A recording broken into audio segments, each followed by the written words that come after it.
ไม่น่าเชื่อเลยหนุ่มไทยจะมีไอเดียคิดออกมาแบบนี้สาวลาวเห็นแล้วถึงกับอึ้งไปเลยเมื่อบ่าวไทยคิดไอเดียดีๆแบบนี้ออกมาสวัสดีพี่เอฟซีที่น่ารักทุกท่าน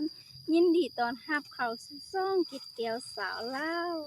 อีกเส้นเก่าเส้นเคยอีกแล้วเนาะมื้อนี้เนาะสวัสดีพี่เอฟซีฟังไทยแล้วก็ฟังลาวเนาะว่าแต่พี่เอฟซีอยู่ไสตอนนี้อากาศเป็นจังไดกันแน่เนาะฮ้อนบ่เนาะตอนนี้ก็คืออยู่บ้านสาวกิจแก้วคือฮ้อนแฮงมื้อนี้ทุกคนสาวกิจแก้วมีเรื่องราวอยากมาเล่ามาฝากมาต้อนพี่เอฟซีเส้นเก่าเส้นเคยเนาะซึ่งพี่เอฟซีหลายๆคนก็อาจจะบ่เชื่อสาวกิจแก้วก็ยังบ่เชื่อเนาะว่าสร้างไทยเนาะสร้างไทยที่ว่าเพิ่นเฮ็ดการฝังเสาเหล็กเสาเข็มเนาะการฝังเสาเข็มเนาะ PFC ซึ่งเพิ่นจะได้ใช้การตอกลงแล้วก็แบบหลายๆคนอาจจะขึ้นไปเหยียบให้แบบจังไดแบบมันแน่นบ่เนาะให้มันลงจำดินนั่นเองเนาะซึ่งแบบว่าถ้ากินแก้วเบิ่งแล้วโอ้เป็นไอเดียที่ดีเนาะแล้วก็แบบสุดยอดแฮงทุกคนเนาะแต่อยู่ลาวสาวกิจแก้วยังบ่เคยเห็น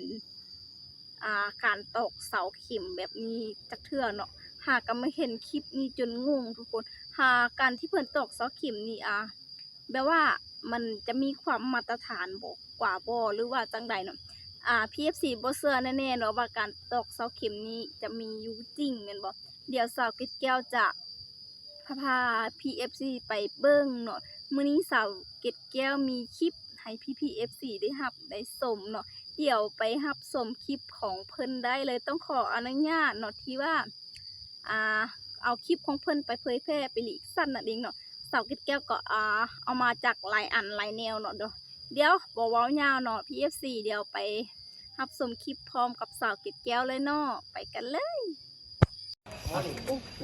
บริเวณนี้พี่เอฟซีมีใครเคยเห็นว่าการตอกเสาเข็มไม่ใช่อีกผู้นึงพัฒนาลูก เพิ่นท มึงไม่จริง ำเต้น เสียบ เนาะ เป้าตาม ก็ มึง แบ เลย บ เหรอ เอาใหม่ไหม มันทางเสียงเพลงแล้วก็มีหลายอันเที่ยวเขา รับแขกแน่ เขาเอิ้นไหว หิวกันเลย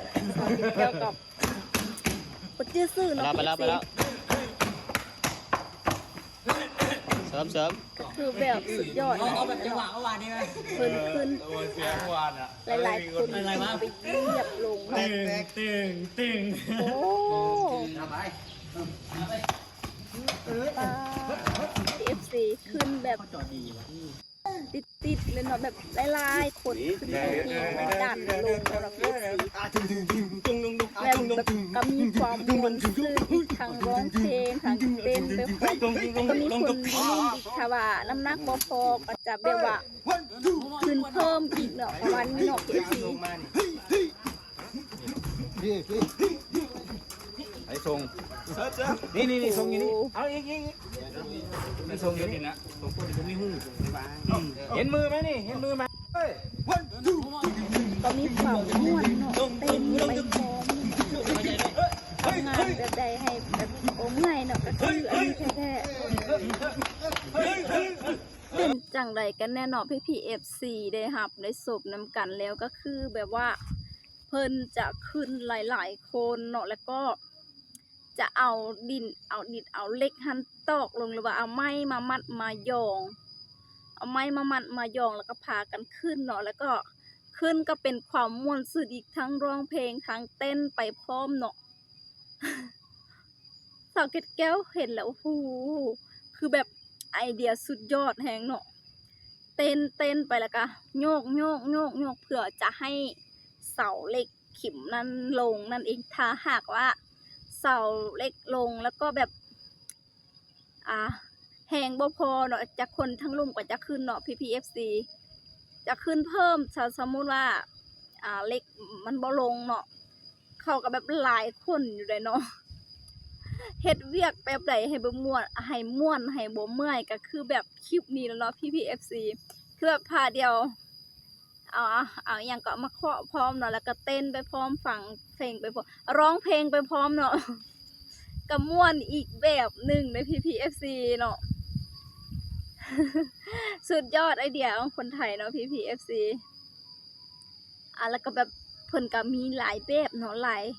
โครงการก็เห็นคลิปอยู่ไทยเนาะทุกคนเนาะนี่เห็นคลิปอยู่ฝั่งไทยเนาะ PFC ที่เพิ่นตอกในสาวแก้วก็เอาคลิปเพิ่นมาเนาะและเห็นก็โอ้แบบน่าสุดยอดน่าทึ่มแหงเนาะคือ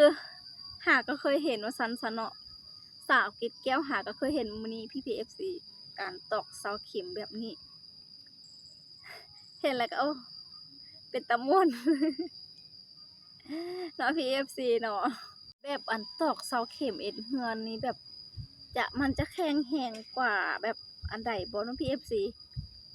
คือแบบว่าแข็งแรงกว่าเทบ่หรือว่าเพิ่นตอกเสาเข็มแบบใดเสาเก็บแก้วก็แบบยังบ่เข้าใจกับการตอกเสาเข็มคือเก่าเนาะ PFC ผู้ใดที่ฮู้เนาะคอมเมนต์บอกสาวเก็บแก้วได้เนาะ PFC เนาะ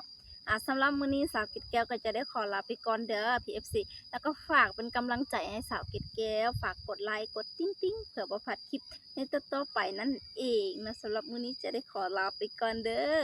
เจอกันคลิปหน้า